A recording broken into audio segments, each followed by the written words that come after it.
Oo, alam niyang tae.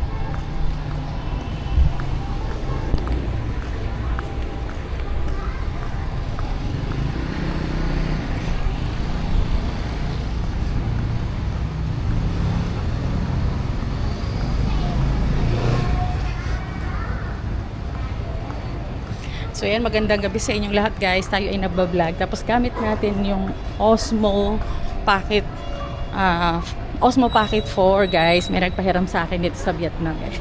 Parang literal na vlogger na talaga ako guys. Sobrang linaw ng kanyang camera.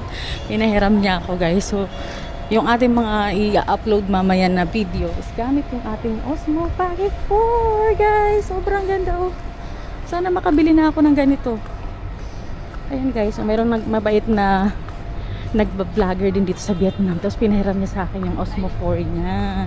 Nakakaloka guys, sobrang ganda. So ayan, abangan yung ating mga uploaded na mga video guys na i-upload natin dito using this Osmo Pocket 4. Hi! Di mo kaya. Kailan kaya ako makakabili nito? Baka naman may gusto mag-sponsor sa akin.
Nahabol niya kasi yung aso eh.